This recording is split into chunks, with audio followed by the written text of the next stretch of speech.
너는 다 계획이 있었구나 라고 하는 명대사가 있습니다. 2020년도 2월 새 벽두에 우리한테 기분 좋은 소식이 들렸죠. 우리나라의 봉준호 감독의 기생충이라고 하는 영화가 세계 최고의 영화제에서 4개 부분을 휩쓸면서 대종상 대상을 탔던 그 기생충에 나오는 명대사. 너는 다 계획이 있었구나, 그런 겁니다. 아무런 계획 없이 무계획적으로 살았던 아버지 기택 씨.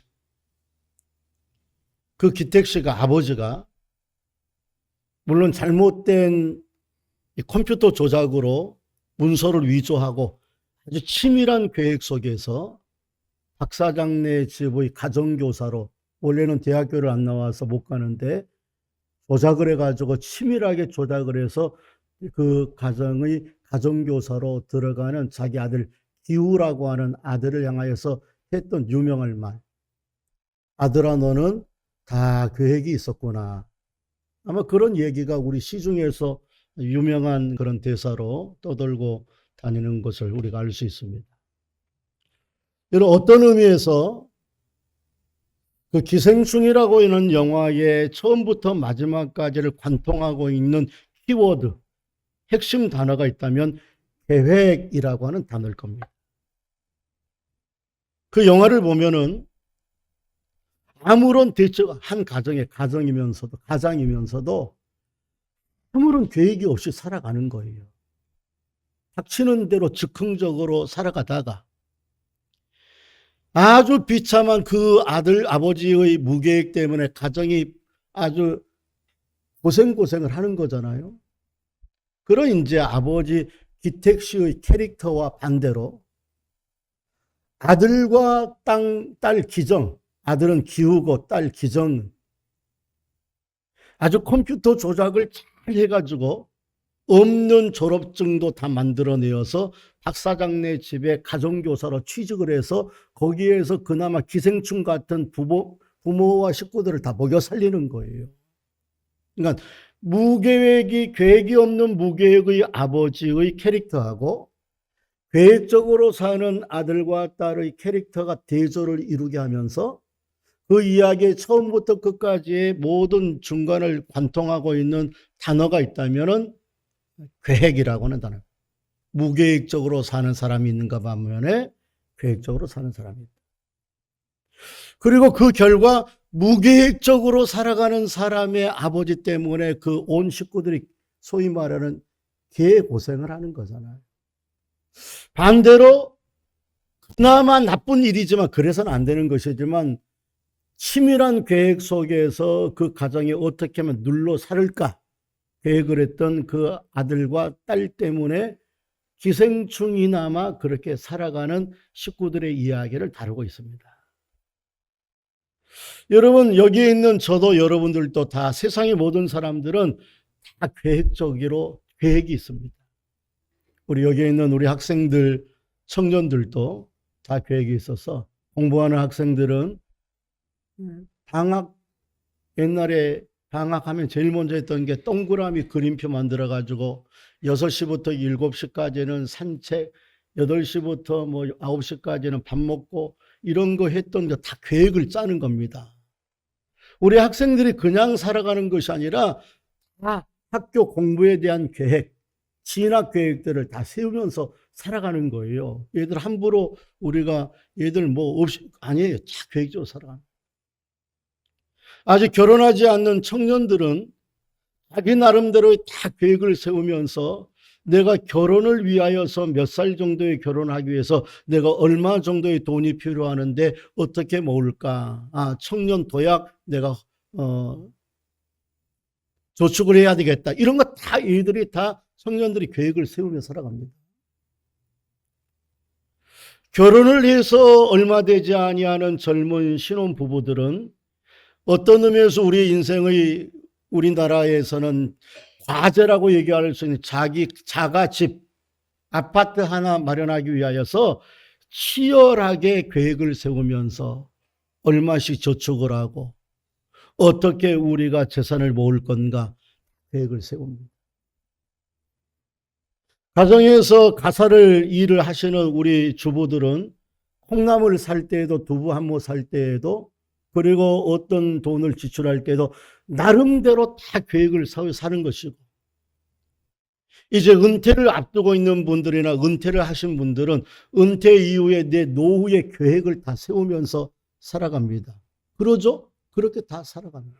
그렇게 사는 이유가 뭐냐면은 무계획적으로 살아가면은 앞에서 얘기했던 그 아빠처럼 인생이 실패하는 인생 사는 거예요. 고생하면서 사는 거예요. 그러나 치밀하게 계획적으로 살아가는 사람은 그나마 그 인생 속에서 나름대로 일을 성취하면서 살아가는 거예요. 이런 성공하는 사람들의 다이어리, 회장님들, 사장님들, 그 다이어리는요, 아주 빽빽한 타임 계획을 세우고 살아갑니다. 오늘 몇 시부터 몇 시까지는 누구를 만나고, 오후 2시부터 3시까지는 점심을 누구하고 하고, 오후에 저녁에 어떤 이게 빼곡하게, 한마디로 말하면 성공하는 사람들은 그냥 어정쩡하게 살아가지 않는다는 거예요. 성공하는 사람들은 다 타임 스케줄이 빡빡하게 채워져 있습니다. 여러분, 성공하기 위하여 생방송을 하잖아요. 생방송을 하는 그 생방송의 모든 것들도요, 큐시트라고 해서 몇 초 단위로 30초, 20초 단위로 이때에는 멘트를 어떻게 몇 초까지만 하고, 교회로 말하면은 목사님 설교를 35분으로 하고 40분으로 하고 장로님들은 3분 이내로 하고, 이게 다 우리가 계획을 다 짜면서 우리가 예배도 드리고 그렇게 하듯이 성공하는 모든 사람들에게는 계획이 치밀합니다. 성경도 사람이 예수 믿는다고 그냥 건성건성 하나님이 다 해주시겠지, 그렇게 무계획적으로 사는 걸 성경이 얘기하는 것이 아니라, 성경도 예수 믿는 사람도 하나님의 은혜를 생각하면서 자기 인생 노후를 생각할 때 노후도 계획을 세우고 가정을 지키기 위해서 계획을 세우라고 얘기를 해요. 그래서 잠언 16장 3절에는 이렇게 말씀합니다. 성경이 말씀하는 거예요. 우리 다 같이 한번 읽어 시작. 너희 행사를 여호와께 맡기라. 그리하면 네가 뭐 하는 것? 저게 계획이에요. 경영하는 것은 계획이라는 거예요. 잠언 21장을 볼까요? 다 같이 한번 읽을까요? 부지런 자의 경영은, 계획은 풍부함에 이를 것이나 조금 자의 궁핍함은 이를 것이다. 저 말을 이렇게 해석할 수 있어요. 부지런 사람들의 치밀한 계획은 결과가 풍부함에 이를 것이나 조급함, 즉흥적으로 계획 없이 하는 사람들의 인생은 궁핍함에 이를 것이다. 이해되시면 아멘. 예수님께서도 누가복음 14장에서 계획적으로 일해야 된다라고 예수님이 비유로 이렇게 말을 했습니다. 우리 한번 볼까요? 누가복음 14장 28절 다 같이 한번 시작. 너희 중에 누가 망대를 세우고자 할 때 자기의 가진 것이 준공하기까지 촉할는지 먼저 앉아 그 비용을 계산하지 아니하겠느냐. 무슨 말인지 알겠죠? 건축하는 사람이 자기 돈 계산 안 하고 하느냐 이 말입니다. 하나님이 알아서 해주겠지, 그렇게 하는 게 아니라는 겁니다. 계산 다 해본다라고 하는 겁니다.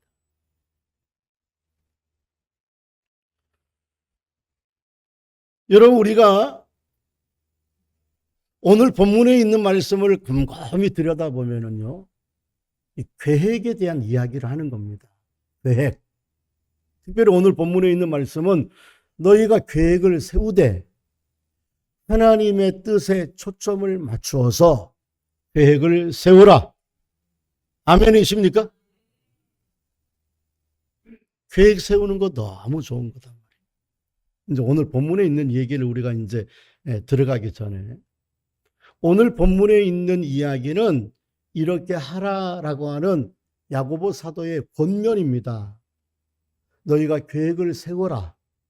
계획을 세우되 하나님의 뜻 안에서 계획을 세우라. 권면입니다마는 그 내용의 이야기를 자세히 들여다본 뉘앙스가 권면하는 것이 아니라 책망하는 것 같아요.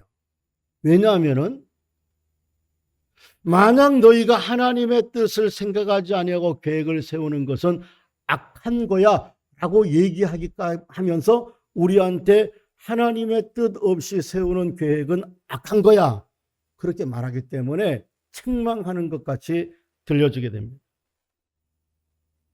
여러분, 특별히 지금 야고보 사도가 사람의 인생의 계획을 세우는데 예를 들고 있는 사람은 여기에 장사하는 사람, 그 다음에 사업하는 사람에 대해서 얘기를 하는 겁니다. 장사하는 사람아, 사업을 하려고 하는 사람아, 이렇게 해라. 그런 얘기예요. 우리 한번 야고보서 4장 13절 한번 읽어볼까요? 야고보서 4장 13절 시작. 들으라, 너희 중에 말하기를 오늘이나 내일이나 우리가 어떤 도시에 가서 거기서 1년을 머물며 장사하여 이익을 보리라 하는 자들. 장사하는 사람들을 이야기하는 거예요. 여러분, 근데 오늘 본문에 있는 이야기를 이제 쭉 내려다 보면은요, 야고보 사도가 저렇게 장사하려면 계획을 세우잖아요. 사업을 하는데 무대뽀로 합니까? 치밀한 계획을 세워서 다른 사람은 몰라도 사업하는 사람은 진짜 잘해야 됩니다. 그런 사람들을 향하여서 이제 야고보 사도가 얘기하는데 저길 은근히 깝니다. 까요. 깐다는 말이 무슨 말인지 알죠? 은근히 그 사람들을 책망을 합니다. 뭐라고 책망하느냐? 내일을 장사하고 계획을 세우는 사람들, 그게 너희한테 무슨 별 의미가 있겠느냐? 그 얘기를 하는 거예요. 14절을 보시겠습니까? 한번 14절. 다 같이 한번 읽겠습니다. 시작. 내일 일을 너희가 알지 못하는도다. 너희 생명이 무엇이냐? 너희는 잠깐 보이다가 없어지는 않는다. 여러분, 저 이야기가 까는 거예요. 야, 너희가 내일을 계획을 해? 내일 사업을 하는 것에 대해서 너희가 치밀한 계획을 세워? 야, 너희들 내일 살지도 못할 줄 모르는 안개에 불과한 너희들이 뭘 세우면 얼마나 세우고 그걸 너희가 내일도 못 사는 너희들이 무슨 그것이 의미가 있느냐라고 까는 듯하게 이야기합니다. 근데 저는 저렇게 야고보 사도가 말하는 저 말 저렇게 하면 안 되는 거예요. 아무리 그 시대의 위대한 사도이고 목사님이고 스승이라 할지라도 예수 믿는 사람들을 향하여서 사업하는 사람들 계획 세우고 살겠다는데, 여러분 안 그래요? 여러분 노년 계획 안 세우고 삽니까?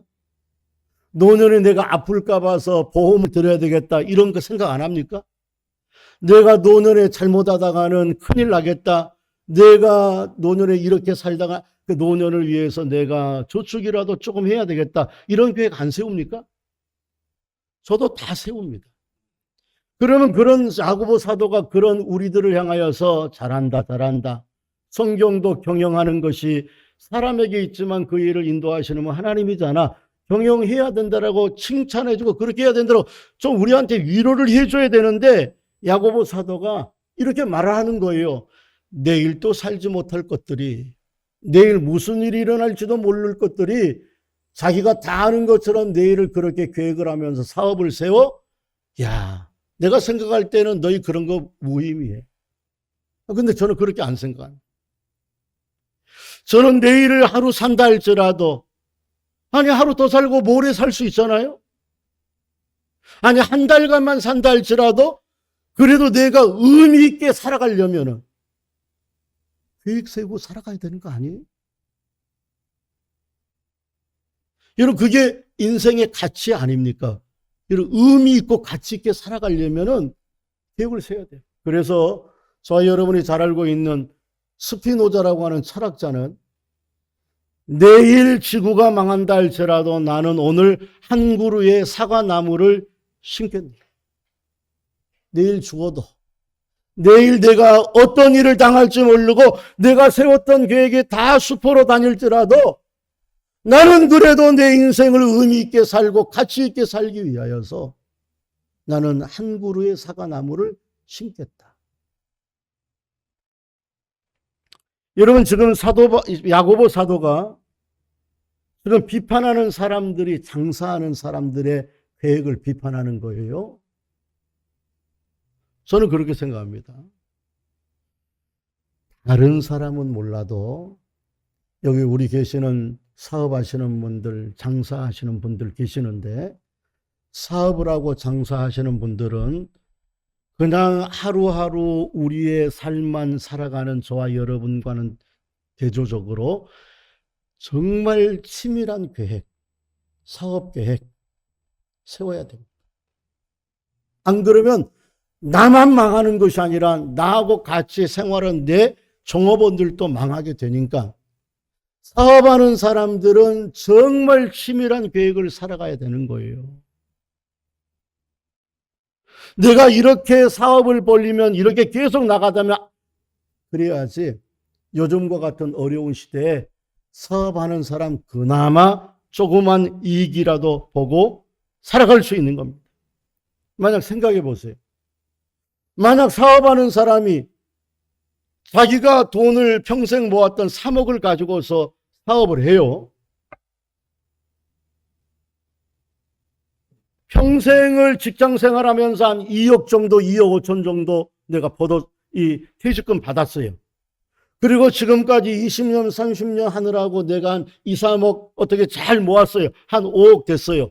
그것 가지고서 이제 퇴직 이후에 사업을 한다고 생각해 보세요. 그 덜컹 하겠습니까? 누구 꼬드김에 넘어가 가지고 자기가 여기 조사도 안 해보고 인건비가 요즘 얼마나 들어가는 것이고 그리고 여기에서 기름비와 전기세가 한 달에 얼마가 나올 것이고 여러분 우리가 할 때요 돈 내 들어서 장사하는 사람 그러면요 홀라당 다 까먹습니다.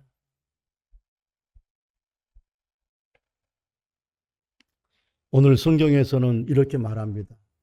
이 사람이 사업을 해요. 그런데 이 사람이 얼마나 계획을 잘 세우는지 오늘이나 내일이나 이 말은 우리로 말하면 오늘 오픈할까 다음 달에 오픈할까 계획을 세운다 이 말입니다. 아 그래 지금은 여름철 휴가철이라서 장사가 안 되는 거야. 이때 개업을 하면은 사람들 매출이 안 오르니까 휴가 끝나고 나서 9월 좀 선선한 바람이 오면은 내가 오픈해야지. 이거 계획을 세워야 되는 거예요. 오늘 성경은 그 얘기를 하고 있는 거예요. 또 오늘 성경에서는 뭐라고 얘기해요? 어디에 가서 내가 할까? 외국에 가서 할까? 내국에 가서 할까? 그 말은 뭐냐면은 숭이동 사거리에서 할까? 아니면 용현동 사거리에서 할까? 어디 가서 하는 것이 사람들의 왕래가 많이 있고 사람들이 매출을 올릴 만한 장소 그게 위치 선정이 되게 좋아하는 거 그거 해야 되는 거 한다는 거예요. 또 뭐라고 어디까지 치밀하게 하나? 사업을 1년 할 것인가 2년 할 것인가 내가 이 사업에서 몇 년 동안 할 것인가 계획을 하고 세운다는 거예요. 잘하는 거잖아요. 잘한다 잘한다 해야 되는데 오늘 야고보 사도는 이 사람한테 뭐라고 얘기하느냐면은 너 그거 별거 의미 없다. 너 내일도 못 살 줄 누가 알아. 그게 우리 함같이 읽었던 13절 14절입니다. 다시 한번 우리 한번 읽어볼까요? 우리 13절 14절 한번 읽어보게. 시작. 들으라 너희 중에 말하기를 오늘이나 내일이나 어떤 도시에 가서 거기서 1년을 머물며 장사하며 이익을 보리라 하는 자들아 내일 일을 너희가 알지 못하는도다. 너희 생명이 무엇이냐 너희는 잠깐 보이다가 없어지는 안 이거 비판하는 거예요. 그럼 왜 야고보 사도가 치밀하게 계획을 세워서 사업하는 사람들을 가리켜서 왜 비판하느냐 이 말이에요. 잘한다 그렇게 해야지 추쳐줘야 되는데 왜 비판하느냐. 저 얘기의 핵심은 저들의 계획과 저들의 모든 일 속에 하나님이 없어요. 하나님에게 물어보는 것도 없고 그냥 내 계획, 내 뜻대로만 해가는 사람들아, 그게 하나님 없이 하는 너희의 계획이 무슨 의미가 있겠냐. 여러분, 지금 야고보 사도는 하나님 없이 하는 저들의 계획, 하나님 뜻 한 번도 물어보지도 아니하고 그러는 저들의 계획에 대해서 지금 비판하는, 뭐라고 얘기하느냐? 15절에서 너희가 이런 사람들 아니냐, 너희가 예수 믿는 사람들 아니냐, 그 얘기를 15절에서 하는 거예요. 자, 시작. 너희가 도리어 말하기를 주의 뜻이면 우리가 살기도 하고 주의 뜻이 이것이 이루어지기도 할 것이거늘. 그러니까 너희가 평소에서 맨날 말하는 게 뭐야? 하나님의 뜻이면 될 거야. 하나님의 뜻이 아니면 안 되지. 그러니까 하나님의 뜻을 물어봐야 돼 라고 맨날 말했던 너희들이잖아. 하나님의 교회에 오면은 하나님의 뜻을 신경을 쓰고 하나님의 뜻이면 살기도 하고 하나님의 뜻이면 아무리 살려고 해도 안 되는 것이고 하나님의 뜻이면 죽을 것 같아가도 살아나고 하나님의 뜻이면 망할 것 같아도 하나님의 뜻이면 거기서 일어나게 하시는 분이 하나님의 뜻이라고 얘기하는 너희들아. 그런데 너희가 막상 세상의 물질을 버는, 돈을 버는 사업할 때는 왜 하나님의 뜻을 물어보지도 아니하고 하나님 앞에 기도하지도 아니하느냐. 여러분, 지금 야고보 사도가 여기서 말하고 있는 사람들, 외국에 나가서 장사하려는 사람들아 라고 하는 사람들은 여러분, 하나님을 아는 사람들이에요. 하나님 앞에 하나님의 은혜 받으면 나 삽니다. 그렇게 말했던 사람들, 우리로 말하면 예수 인정하고 예수 믿는 사람들이라. 저와 여러분이. 여러분, 그러면 예수 믿는 사람이라면 응당 무슨 저렇게 큰 사업을 하든지 구멍가게를 하든지 아니면 내가 누구를 만나는 일을 하는지 해도 하나님 앞에 응당 물어봐야 되잖아요. 하나님, 언제 오픈하는 것이 좋을까요? 하나님, 어디 가서 사업하는 게 좋을까요?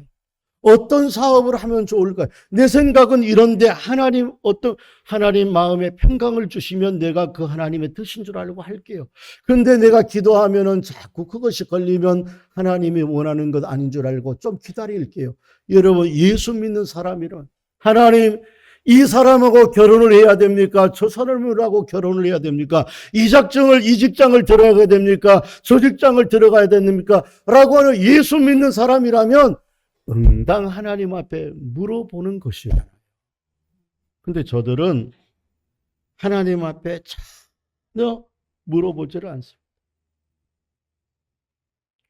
그 일에 대해서 야고보 사도는 아무리 너희 생각과 너희 계획으로 인생을 사는다 할지라도 하나님 없이 세우는 계획은 허탄한 거야.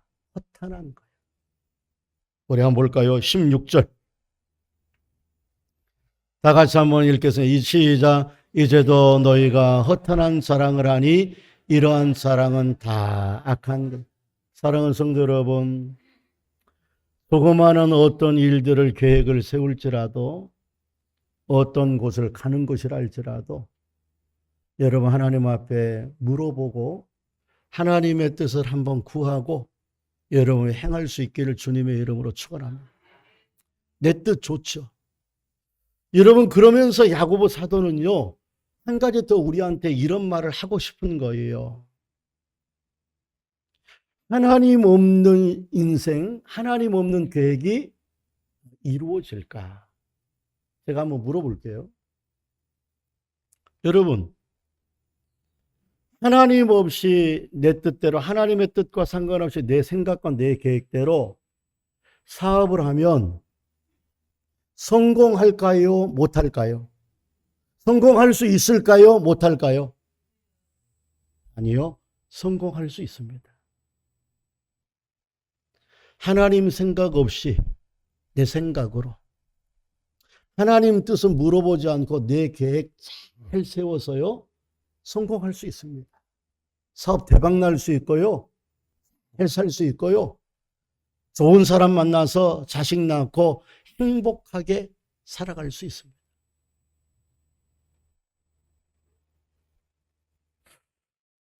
여러분, 우리 주변에 있는 사람들을 보실래요? 예수 안 믿는 사람, 하나님 전혀 생각하지 아니하고 기도 한 번도 안 하는 사람들도요, 자기 생각대로 사업해서 엄청난 부자 된 사람들 많고, 자기의 계획대로 예수 안 믿는 사람과 가정을 이루어서도 떵떵거리고 잘 사는 사람들이 많이 있습니다. 아니, 예손교회 안에, 다른 교회 안에 예수 믿으면서도 사업하는 일들을 사업하고 인생을 살아가면서도 자기의 생각과 자기의 뜻대로 해서 잘 사는 사람들이 있습니다. 제가 한번 예를 들어보겠습니다. 우리나라 지금 국회의원들 300명 가운데 50% 이상이 예수 믿는 사람들입니다. 그 중에는 교회 장로님들도 수두룩하고 안수 집사님들, 그리고 감리교회 다니는 안수집, 우리로는 안수 집사님 격인 권사님들이 수두룩해서 50명이 넘습니다. 안타까운 마음은 그 많은 예수 믿는 사람들 가운데서 많은 사람들이 동성애 찬성법 만들어 갑니다. 차별금지법 만들어 갑니다.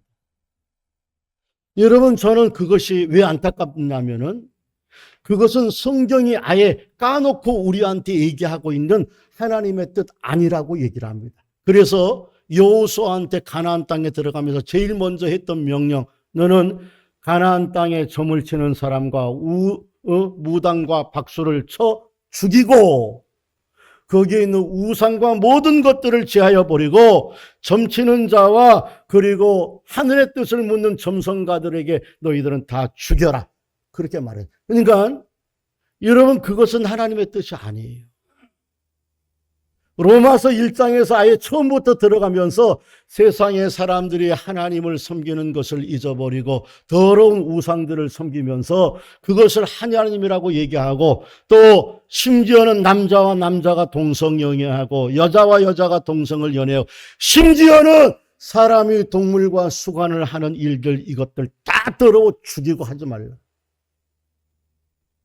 성경이 아예 우리한테 밝히 드러놓고 그거 하나님 뜻 아니야 라고 얘기했는데, 예수 믿는 수많은 국회의원들, 장로들, 안수집사님들, 권사들이 그거 앞장서서 하는 거예요. 그래도 잘 돼서 국회의원 됩니다. 잘 돼서 장관 자리들 찾아 앉습니다. 여러분, 하나님의 뜻하고 전혀 상관없어도 될 수 있어요. 또 하나 예를 들어볼까요?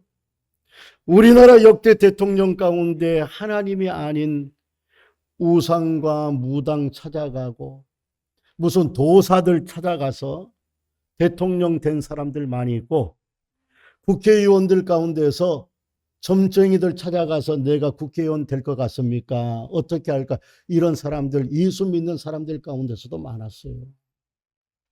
그가 하나님 뜻 아니에요. 국사를 의논하면서 하나님 앞에 기도하면서 하나님의 뜻을 구하는 것이 아니라 무슨 건진 법사라고 하는 무당을 찾아가고 뭐 천공이라고 하는 도사를 찾아가고, 이거 하나님 뜻 아니에요. 그래도 그렇게 찾아가서 여러분 대통령 되기도 해요.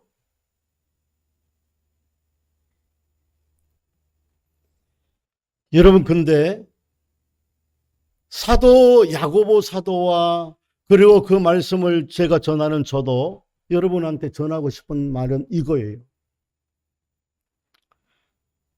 그 사람들뿐만 아니라 저와 여러분들도 하나님의 뜻 묻지도 아니하고 하나님의 뜻 알면서도 내가 그건 싫어, 내 뜻이 좋아 라고 해서 내 뜻, 내 계획을 잘 세워서 성공했을 때 그 사람의 인생이 정말 복된 인생이고 가치 있는 인생이고 행복한 인생일까?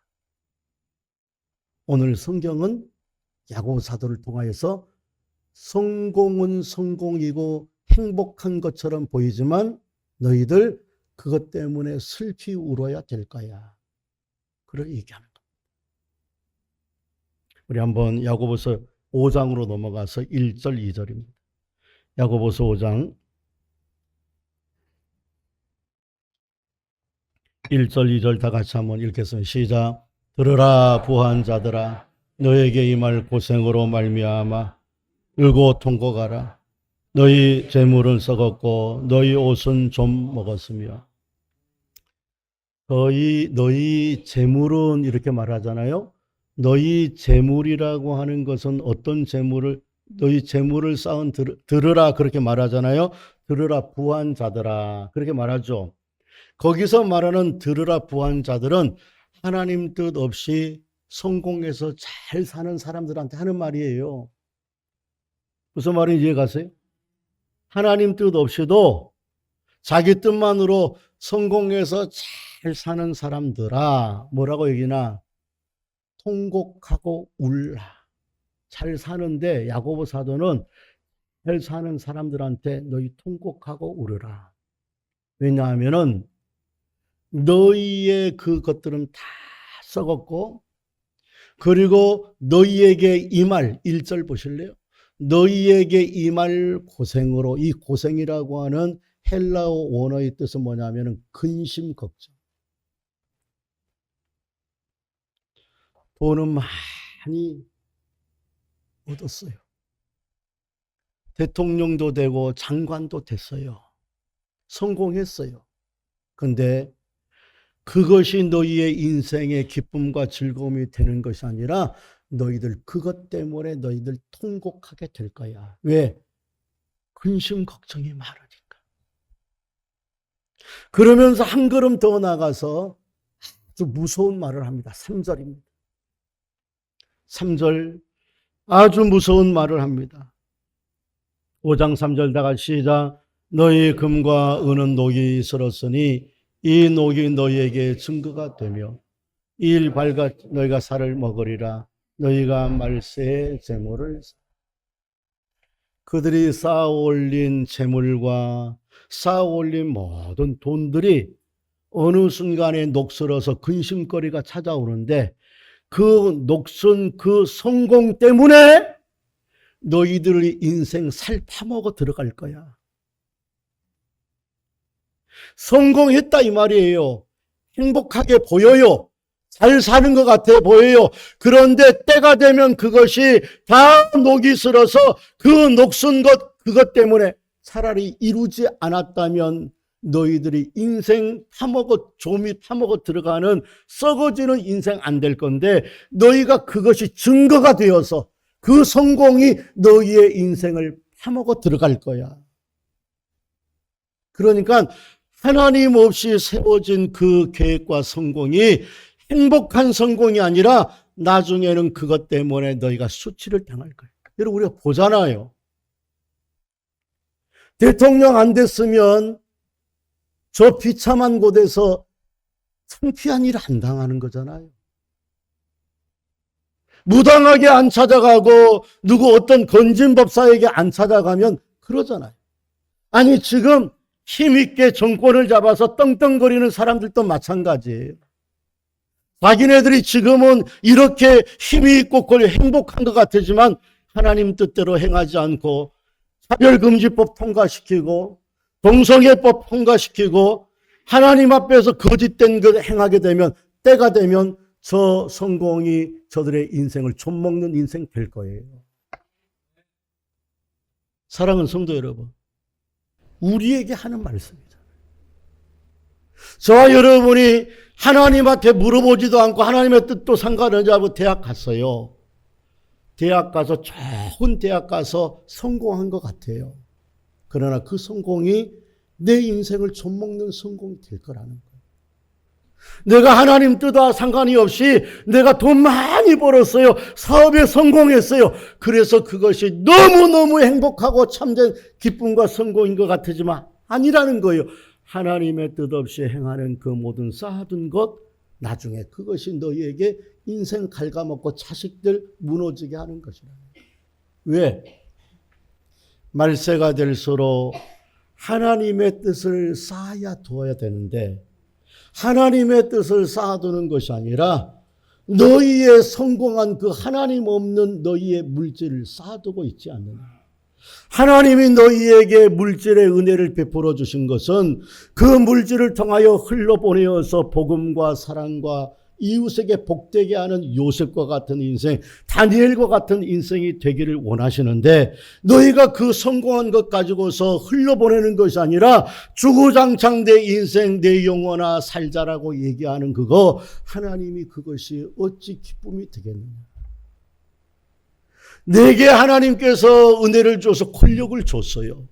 하나님 내게 은혜를 줘서 좋은 대학 가서 좋은 자리에 앉았어요. 그것을 하나님 앞에서 말세일서로 흘려보내어서 예수의 복음과 사랑을 나타내는데 흘려보내야 되는데 주구장창 나는 이 자리에서 살아서 떵떵거리고 살겠다라고 하는 것, 그것이 무슨 하나님 앞에 참된 복이 됩니다.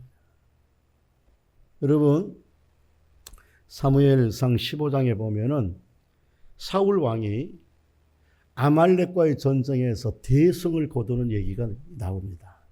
대승 거두죠. 아마 사울의 역사 가운데, 전쟁 역사 가운데 그 15장에 나오는 아말렉과의 전쟁만큼 성공한 전쟁 없었어요. 왜? 자기의 백성 한 사람도 죽지 아니하고 아말렉을 완전히 진멸하고 아말렉의 왕 아각을 포로로 잡아왔을 뿐만 아니라 전쟁 탈취물을 가져갔는데 살찐 우양만 천만 마리를 가져왔으니까 우리로 지금 말할, 우리 오늘 이야기로 말 성공한 거예요. 그죠? 성공한 거예요. 여러분, 근데 사울은 그 성공을 하는 일에 하나님 뜻 한 번도 물어보지 않습니다. 아니, 하나님의 뜻을 아는데도 하나님의 뜻과 상관없는 자기의 욕심으로 아각 왕도 죽이라고 했는데 살려줬고, 그리고 그 모든 것들 재물 다 죽이라고 했는데 재물 가져왔어요. 여러분, 그러니까 하나님의 뜻이나 하나님의 생각 안 하고 자기 계획과 자기 생각대로 했어도 성공했다 이 말이에요. 이해되시면 하면 성공했어요. 그런데 성경은 우리한테 물어보는 거예요. 그래, 사울의 그 대성공이 진짜 성공이었니? 아니라. 오히려 그 성공 때문에 사울의 인생이 좀먹어 들어가서 그의 인생 무너지게 되었다. 그것을 성경이 뭐라고 해요? 사무엘상 15장 26절에서 이렇게 말합니다. 12절은 띄고 사무엘상 5장 26절에서 그 성공이 사무엘의 인생과 가문을 좀먹어 들어가요. 시작. 사무엘이 사울에게 이르되 나는 왕과 함께 돌아가지 아니하리니 이는 왕이 여호와의 말씀을 버렸으므로 여호와께서 왕을 버려 이스라엘 왕이 되어. 여러분, 사울은 하나님의 뜻 없이 되게 성공해서 어느 정도로 성공했느냐? 너무 성공한 나머지 자기 스스로 기념비를 하나 세워요. 너무 성공하니까 기념비를 하나 딱 세웠단 말입니다.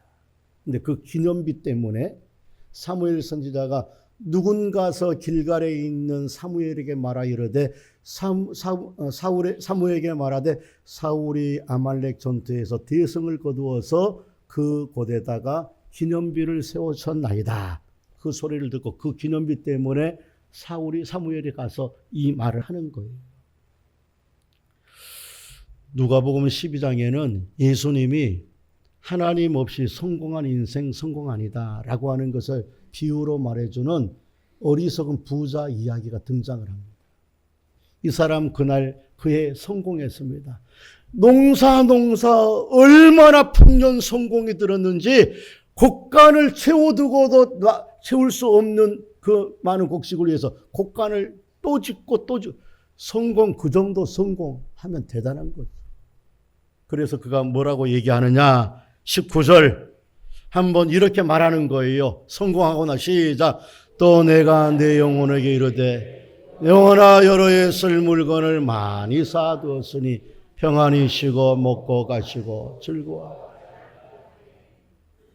주구장창 자기만 쓰려고, 주구장창 자기만 먹으려고 하나님이 주신 축복은 흘려보내어서 하나님의 사랑 나타내라고 하는데 하나님의 뜻 생각이 없으니까 생각 없이도 성공했어요. 근데 저게 복이었느냐? 아니에요. 저게 인생 갉아먹습니다. 여러분 20절 21절 한번 읽을까요? 시작. 하나님이 이르시되 어리석은 자여 오늘 밤에 내 영혼을 도로 찾으리니 그러면 오늘 밤 후의 것이 되겠느냐 하였으니 자기를 위하여 재물을 쌓아두고 하나님에 대하여. 사랑하는 성도 여러분, 자기에 대해서는 우리가 좀 가난할지 모릅니다. 우리는 가난합니다. 우리 가운데 많은 거 없습니다. 우리의 시간도 가난하고 우리의 물질도 우리의 건강도 가난합니다. 그러나 하나님 앞에는 쌓아둘 수 있는 저와 여러분 되시기를 주님의 이름으로 축원합니다. 참된 성공이 뭐겠습니까? 참된 성공은 하나님의 뜻과 함께 이루어가는 거예요. 성공이라고 하는 것은 하나님의 생각도 없고 하나님에게 물어보지도 아니하고 하나님의 뜻과는 상관이 없이 그저 내 생각 내 계획대로 이루어지는 것이 성공이 아니라 하나님 앞에 물어보면서 구하면서 하나님 한번 도와주세요. 어떻게 할까요? 하나님의 뜻을 구하며 조금 느리지만 천천히지만 조금이지만 하나님의 뜻과 함께 이루어가는 것이 성공입니다. 그때 진정한 행복을 느끼는, 왜? 하나님의 뜻을 이루는 것에 자기 인생의 의미와 가치를 느끼고. 자, 수요일 날도 잠깐 말씀을 드렸지만요. 우리 모든 사람들, 오고 가는 모든 시대의 사람들은요, 어디에다 초점을 맞추고 살아가느냐 하면은 의미 있고 가치 있는 일이라면 거기에 인생을 투자를 합니다. 내가 행하는 이 일이 비록 힘들고 어려워도 그 일이 가치 있는 일이고 의미 있는 일이라면 어려워도 견뎌나가면서 그 일을 쭉 이뤄가는 거예요. 내가 행하는 이 일이 정말 하나님 앞에 세상 사람들 앞에 의미 있고 가치 있는 일이라면 어려워도 거기에다가 자기의 시간과 자기의 정력과 자기의 물질을 쏟아붓습니다. 어느 내가 속해 있는 교회, 내가 속해 있는 공동체, 내가 속해 있는 내 어떤 공동체가 그냥 흘러가는 어떤 정치적인 권력을 얻기 위하고 자기 명예를 위한 것이 아니라면 거기에 속한 것에 별로 기쁨을 못 누려요. 그러나 자기가 속해 있는 공동체, 교회가 의미 있고 가치 있는 일을 하면은요, 내가 그 교회에 다닌다는 것이 가치 있고 아름다워요. 아멘이십니까? 우리 교회가 하나님 앞에 가치 있고 의미 있는 교회. 정말 우리 교회는 하나님의 복음이 증거되는 교회이고 하나님의 복음 안에서 사랑을 이루어 나가며 우리 교회가 정말 행하는 일들이 복음과 선교를 위하여 가치 있는 일이라면 가난한 사람들도 어른들도 물질이 없는 분들도 그리고 건강이 약한 분들도 그 일에 헌신하고 젊은이들도 헌신하는 겁니다. 여러분, 그 일이 어떤 일에 가치 있는 일이냐면은 하나님의 뜻을 함께 이루어가는 것이 가치 있고 의미 있는 일입니다. 사랑하는 성도 여러분, 우리 예손교회가 행하는 일들이 우리 예손교회에 소속한 모든 성도들의 가치와 의미를 가질 수 있는 일이 될 수 있도록 기도해 주시길 바랍니다. 그리고 정말 우리 교회와 하나님의 나라를 위하여서 정말 이 일을 위하여서 정말 가치 있는 일이라면 여러분, 우리가 하나님 앞에 기도하면서 마음과 뜻과 힘을 기울여 시간을 내어서 헌신할 수 있기를 바랍니다. 저는 기도하면서 우리 장로님들과 특별히 이제 두산 2부가 이렇게 들어오고 있는데 옛날처럼 입주 기간이 뭐 한 달 이렇게 안 하고 어떤 때는 2가정이 들어오고 이렇게 해서 좀 어려워요, 전도하기가. 그래도 다른 교회에 다 등록하기 전에 우리 예손교회에 한 번은 올 수 있도록 소개는 해줘야 되겠다. 저는 그런 프라이드를 느낍니다. 다른 주변에 우리 교회 주변에 얼마나 큰 교회들, 좋은 교회들이 많이 있는지 모릅니다. 그거에 비하면 우리 교회는 작은 교회예요. 가난한 교회. 그러나 어느 교회가 오케스트라를 동원해서 대단한 성가대를 들여서 화려한 퍼포먼스를 하는 교회보다 예배만큼은 우리 교회가 하나님 앞에 귀하고 아름답다라고 저는 그런 프라이드를 갖습니다. 그런 교회가 있다는 것 한 번쯤은 우리 교회가 헌신해야 되겠다.